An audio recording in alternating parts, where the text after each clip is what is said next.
વિદ્યાર્થી મિત્રો, આજે આપણે મધ્યકાલીન સાહિત્ય વિશે આ વિડીયોની અંદર સમજશું. ઉત્તર ભારતમાં મધ્યયુગની શરૂઆતમાં સંસ્કૃત સાહિત્યની ભાષા બની હતી. જે મધ્યયુગ હતો, જે પૃથ્વીરાજ ચૌહાણ પછીનો જે યુગ હતો એ મધ્યયુગ હતો. તો આ યુગ સમયની અંદર જે સંસ્કૃત ભાષા છે એ સંસ્કૃત ભાષા વધારે પડતી વેગીલી બનતી જોવા મળે છે. અને આ યુગમાં કાશ્મીરમાં બે મહાન જે ગ્રંથો લખાયા, કાશ્મીરની અંદર જે બે મહાન ગ્રંથો લખાયા છે, જેમાં પહેલો ગ્રંથ છે એ સોમદેવનો કથા સરિત સાગર અને બીજો છે કલ્હાણનો રાજતરંગીની. એમાં રાજતરંગીની કાશ્મીરના ઇતિહાસને આલેખ તો અત્યંત મહત્ત્વપૂર્ણ ગ્રંથ જોવા મળે છે. એટલે બે ગ્રંથની વાત કરવામાં આવી છે. જે કાશ્મીરની અંદર બે ગ્રંથો છે, જેમાં પહેલો ગ્રંથ છે સોમદેવનો કહે છે કથા સરિત સાગર અને બીજો કલ્હાણનો જે રાજતરંગીની. આ ખાસ વિષયની અંદર વિદ્યાર્થી મિત્રો તમે યાદ રાખજો.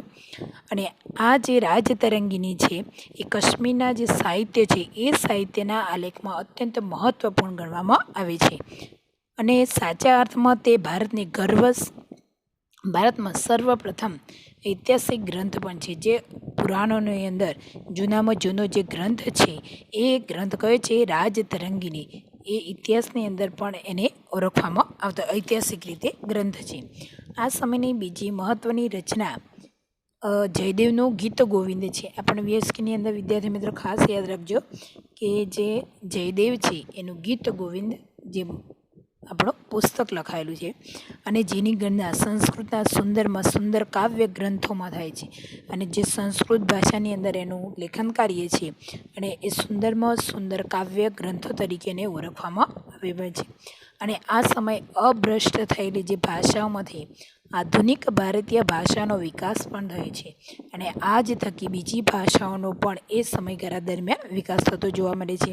કવિ ચંદવદરાય રચિત પૃથ્વીરાજ રાસો હિન્દી સાહિત્યમાં પ્રારંભિત થયા છે. જે ચંદબદારાય રચિત એમને રચના કરી છે કયા ગ્રંથની અંદર? પૃથ્વીરાજ રાસો. કઈ ભાષાની અંદર? હિન્દી ભાષાની અંદર સાહિત્ય જે આ પ્રકાશિત થઈ છે, ગ્રંથ પ્રકાશિત થયો છે. અને જે પૃથ્વીરાજ ચૌહાણના વીરતાપૂર્ણ કાર્યોનું વર્ણન કરતા આ ગ્રંથની અંદર રચના હિન્દી સાહિત્યમાં જગતમાં વીરગાથાના યુગનો સમય છે.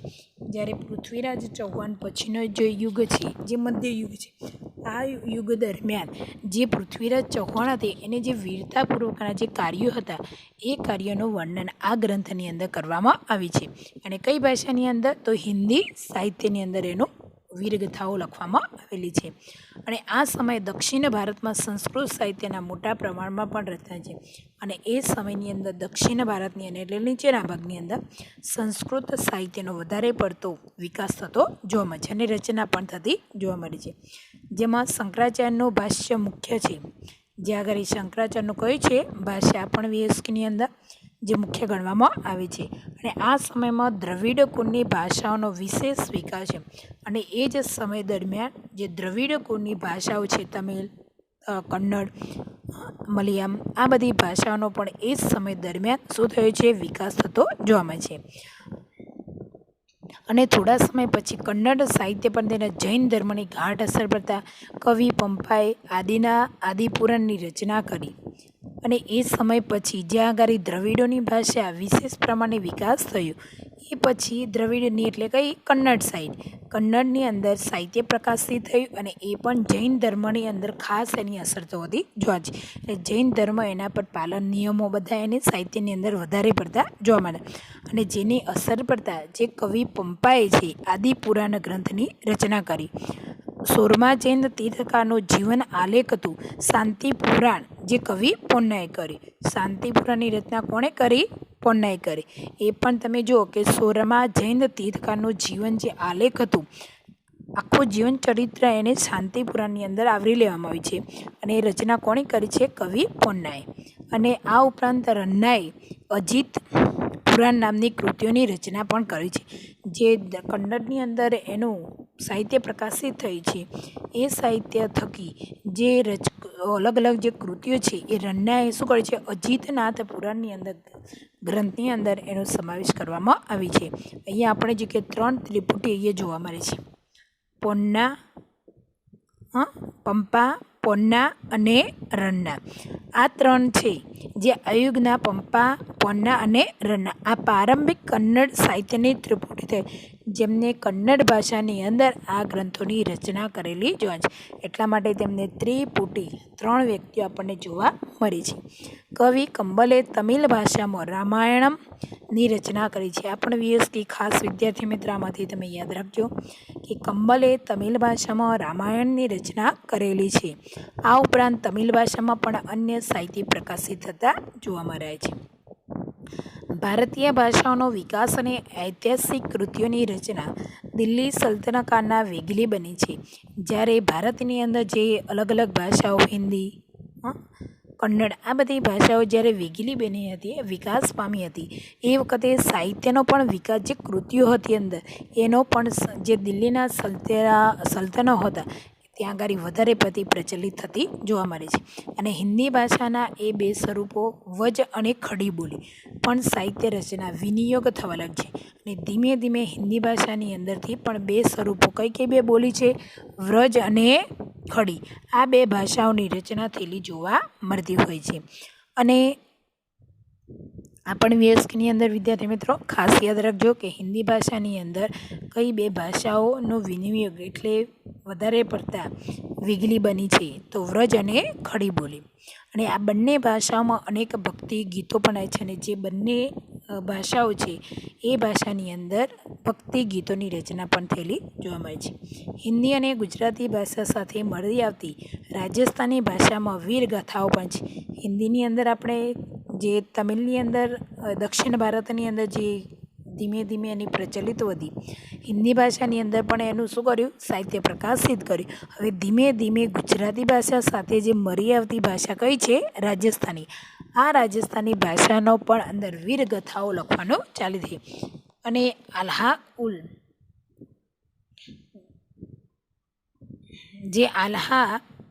ઉલદ અને બેસલ દેવના રાસો આ સમયની અંદર વિખ્યાત વીરગાથાઓ જોવા મળે છે. અને આ ઉપરાંત અન્ય આધુનિક ભારતીય ભાષાઓમાં પણ સાહિત્ય રચાતું થતું આપણને જોવા મળે છે. એ સિવાય જે આધુનિક સમયની અંદર પણ બીજા સાહિત્યની રચના થતી જોવા મળે છે. મુલ્લા દાઉદનો ગ્રંથ છે ચંદ્રયાન. આ પણ વીએસની અંદર કઈ ભાષાની અંદર? અવધી ભાષાની અંદર સૌથી જૂનો ગ્રંથ માનવામાં આવે છે. મુલ્લા દાઉદનો ગ્રંથ ચંદ્રયાન કઈ ભાષા? અવધી ભાષા, જેની અંદર આ ગ્રંથ હોવાનું માનવામાં આવે છે. જો કે પ્રાચીન ગ્રંથો પરના ભાષ્યો હજુ પણ આ સમયે સંસ્કૃત ભાષામાં જ રહેતા. અને એ સમયની અંદર જે આપણા સાહિત્ય પ્રકાશિત બહાર પાડતું એ પ્રકાશિત કોની અંદર બહાર પાડવામાં આવતું? તો સંસ્કૃત ભાષાની અંદર બહાર પાડવામાં આવતું હતું. ભારતીય ભાષાઓનો વિકાસ અને સાહિત્યની કૃતિની રચના દિલ્હી વિદ્યાર્થી મિત્રો ફારસી ભાષા દિલ્હીના જે સુલતાનોની રાજભાષા હતી. આ પણ વિદ્યાર્થી મિત્રો ખાસ વીએસની અંદર આવશે તમારે. દિલ્હીના સુલતાનો હતા એમની કઈ રાજભાષા હતી? તો કઈ હતી? ફારસી ભાષા. કઈ ભાષા? ફારસી ભાષા.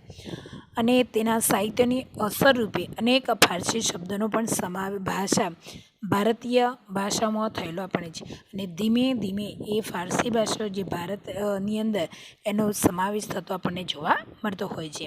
અને આ યુગમાં અનેક ઇતિહાસકારો થયા છે જે જિયાઉદ્દીન બર્નીએ તારીખે ફિરોઝશાહીની પણ રચના કરી છે. આ પણ વીએસકેની અંદર વિદ્યાર્થી મિત્રો, જેમાં ખલજી અને તુગલક વંશના જે રાજ્યનું વિસ્તૃત વિવરણ કરવામાં પણ આવેલું છે. ત્યાં આગળ જે આ રચના કરી ગ્રંથની, જે કયો હતો ગ્રંથ ભાઈ આપણો? તારીફે ફિરોઝશાહી, કે જેની અંદર ખલજીના જે વંશના રાજ્યનું એનું અંદર વિસ્તૃત રીતે વર્ણન કરવામાં આવેલું જોવા મળે છે. અને તેને રાજકીય સિદ્ધાંતો ઉપર જે રાજ્યના જે સિદ્ધાંતો હોય, રાજ્યની અંદર કઈ પ્રકારની નીતિ છે, કઈ શું છે, તે દરેકનો સિદ્ધાંત ઉપર ફતવા એ જહાંગીરી નામના ગ્રંથની રચના કરવામાં આવેલી છે. અને અમીર ખુસરો છે જે આ સમયના સૌથી મહાન સાહિત્યકારો ગણવામાં આવતા છે. એ સમયની અંદર જે સાહિત્યકારો છે એની અંદર પણ જે અમીર ખુસરો છે આ ખુસરોનો વિશેષ ભાગ જોવા મળે છે. તેઓ કવિ, ઇતિહાસકાર, રહસ્યવાદી, સંત અને સંગીતકાર હોય. જે અમીર ખુસરો હતા એ સંગીતની અંદર વધારે પડતા પારંગત આપણને જોવા મળે છે. અને સુપ્રસિદ્ધ હજરત નિજામુદ્દીન ઓલિયા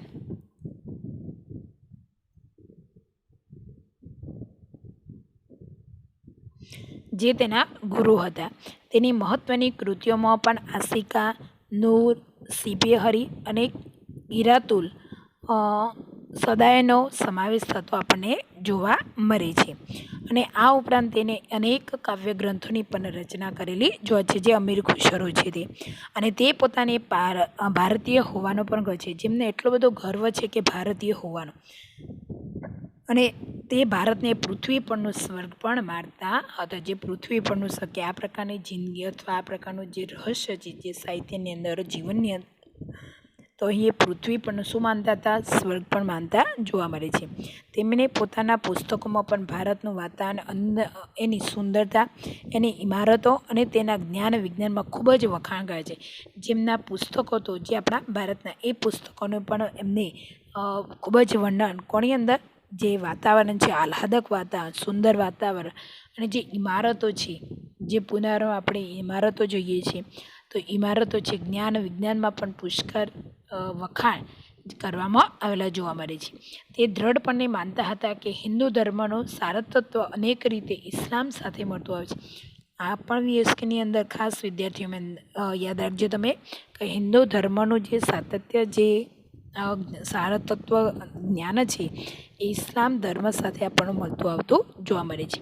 અને તે દિલ્હીની આજુબાજુ બોલવામાં આવતી ભાષાને હિન્દવી કહેતા હતા. કઈ કહેતા? જે દિલ્હીની આજુબાજુ ભાષા જે બોલાય છે કઈ છે? હિન્દવી છે. તેને પોતાની ભાષાના ગણાવે છે અને ભાષામાં તેમની અનેક કવિતાઓ પણ રહે છે. જે અમીર ખુસરો છે તેમને અનેક પ્રકારની પણ શું કરી છે? આ રચના ભાષાઓને આધારે રચના કવિતાઓની પણ રચના કરવામાં આવેલી છે. તેમને હિન્દી અને ફારસીને ભેગી કરીને દ્વિભાષી ચોપાઈ, બે ભાષાઓને ભેગી કરી છે. કઈ કે? હિન્દી અને ફારસી ભાષા. આ બંને ભાષાઓને ભેગી કરીને દ્વિભાષા તરીકે ચોપાઈઓ અને દોહા, કઈ કયા? ચોપાઈ અને દોહાની પણ રચ્યા છે. તેમને શરૂ કરેલા આ સ્વાસ્થ્ય પરંપરા તેમના પછી સદીઓ સુધી ચાલુ રહે છે. અને આ જે એમને ચોપાઈ અને દોહા જે રચવાનું ચાલુ કર્યું છે, એમની પેઢી છે એ પણ આ બનાવવાનું ચાલુ કરે છે. સદીઓ સુધી આ કામ એમનું ચાલુ છે. અને પ્રાદેશિક ભાષાઓ, જે પ્રદેશની અંદર જે ભાષા બોલાતી હોય તે પ્રાદેશિક ભાષા, તે ભાષાઓને તેના સાહિત્ય, જે પ્રકારનું ભાષા હોય તે પ્રકારનું સાહિત્ય, તમિલ હોય તો તમિલની અંદર, તામિલનાડુ હોય તો તમિલની અંદર, તો એનું સાહિત્ય પણ એ રીતે પ્રકાશિત થતું જોવા મળે છે. અને શાસકોએ વેગ બન્યો છે અને ભક્તિ માર્ગમાં સંતોએ લોકોના ભાષામાં ઉપદેશો પણ આપતા જોવા છે કે એની અંદર કઈ રીતે ભક્તિ કરવી, શું કરે, આ ગ્રંથોની અંદર પણ એનું લેખન કરવામાં આવતું હોય છે. તેમાં કબીર જેવા અનેક સંત કવિઓનો પણ સાહિત્ય, કબીર જેવા સંત છે એ સંતોની અંદર પણ આ સાહિત્યની અંદર એનું લેખન કરવામાં આવેલું જોવા મળે છે. અને એ વખતે ભોજપુરી અને અવધી ભાષા, આ ખાસ વીએસકેની અંદર વિદ્યાર્થીમાં ભોજપુરી અને અવધી ભાષા હિન્દી ભાષાની મુખ્ય બોલીઓ છે. જે હિન્દીની અંદર બોલાતી ભાષા છે ભોજપુરી અને કઈ છે? અવધી. આ ખાસ વીએસકેની અંદર એ મુખ્ય ભાષાઓ જોવા મળતી હતી. અને કબીરની રચનાઓ મુખ્ય રઘુકળી લોકબોલી છે. ત્યાં આગળની કઈ બોલી છે? કબીરની રઘુકળી. તેમના દોહરાના લોક સાહિત્યના અંગ પણ બન્યા છે. અને મલિક મોહમ્મદ જયસીએ અવધીમાં પદ્માવત નામનું મહાકાવ્ય પણ લખ્યું છે. આ પણ ખાસ વીએસકેની કે પદ્માવતી જે નામનું મહાકાવ્ય કોણે લખ્યું છે? તો મલિક મોહમ્મદ જયસીએ અવધી ભાષાની અંદર, કઈ ભાષા? અવધી ભાષા. કઈ ગ્રંથ કાવ્યનું રચના કરી છે? તો પદ્માવત કાવ્યની રચના કરી છે. અને આ ઉપરાંત તુલસીદાસના પ્રસિદ્ધ ગ્રંથ રામચરિતમાનસ, આ તો બધા જાણતા જ હશો કે તુલસીદાસનું કયું છે? રામચરિતમાનસ. આ સમયે અવધી ભાષામાં પણ લખાયેલું છે. જે અવધી ભાષા છે એ સમય પ્રાચીન સમયની અંદર અવધી ભાષાની અંદર રામચરિતમાનસ લખાયેલું જોવા મળે છે અને આ યુગમાં અવધી ભાષાનો બીજો કવિઓ પણ કથા થાય છે અને એ સિવાય અવધી ભાષાની અંદર બીજા કવિઓ પણ આપણને જોવા મળે છે. આ યુગમાં હિન્દી ઉપરાંત બીજી ભાષાઓમાં પણ સાહિત્ય રચાયેલું જોવા મળે છે. હિન્દી ઉપરાંત બીજી પણ ભાષાઓ છે કે જેનું અંદર શું કરવાનું છે, પ્રસિદ્ધ થતું સાહિત્ય પ્રસિદ્ધ થતું જોઈએ છે અથવા રચાયેલું જોવા મળે છે. બંગાળાના સુલતાનોને આશ્રય રહીને કૃતિવાસે બંગાળીના રામાયણને પ્રસિદ્ધ કવિ ચંડીદાસે સેંકડો ગીત અહીંયા રચના કરેલી જોવા છે. રામાયણ ઉપર બીજા પણ જે ગ્રંથો છે એ ગ્રંથોની સેંકડો ગીતો અંદર રચના કરેલી જોવા મળે છે અને બંગાળાના સંત ચૈતન્યની ભક્તિ ગીતો લખવાની પરંપરા શરૂ થઈ છે અને જે આ સાહિત્ય એમને લખ્યા છે એ બંગાળાના સંત છે. આ સંતની અંદર ભક્તિ ગીતોનું આ સાહિત્યની અંદર વર્ણન કરવામાં આવેલું છે અને નરસિંહ મહેતાએ ગુજરાતીમાં અને નામદેવ અને તથા એકનાથ મરાઠીમાં ભક્તિ ગીતો રહ્યા છે. જે નરસિંહ મહેતા છે એ ગુજરાતી અને નામદેવ તથા એકનાથ છે મરાઠી ભાષામાં પોતાના ભક્તિ ગીતોની રચના કરેલી જોવા મળે છે અને જેનો અબીદીનના આશ્રય કાશ્મીરમાં મહાભારત અને રાજતરંગીની, જે અગાઉ પણ આપણે જોઈએ કે રાજતરંગીની જેવા અનેક સંસ્કૃત ગ્રંથોનો ફારસી ભાષામાં અનુવાદ થતો આપણને જોવા મળે છે. વિજયનગરના સમ્રાટોએ શાસનકાળમાં સંસ્કૃતનો પણ વિકાસ થતો જોવા મળે છે. એમ છતાં પણ આ યુગ તેલુગુ સાહિત્યનો વિકાસ મહત્વપૂર્ણ છે અને એ સમયની અંદર તેલુગુ ભાષાની અંદર વધારે સાહિત્ય પ્રચલિત થતા જોવા મળે છે અને વિજયનગરના મહાન સમ્રાટ જે કૃષ્ણદેવરાય તેલુગુ અને સંસ્કૃતના લેખક પણ હતા. ખાસ વિયસ્કની અંદર વિદ્યાર્થી મિત્રો કે વિજયનગરના મહાન જે સમ્રાટ હતા કૃષ્ણદેવ, કોણ હતું? કૃષ્ણદેવરાય જે તેલુગુ અને સંસ્કૃતના પણ મુખ્ય લેખક ગણાય છે કે બંનેની અંદર સાહિત્ય લખી શકતા હતા અને તેઓને આમુક્તમાલ્યદા ગ્રંથની રચના, જે બંને ભાષાની અંદર કયો ગ્રંથ રચ્યો છે? આમુક્તમાલ્યદા ગ્રંથની રચના કરવામાં આવેલી છે.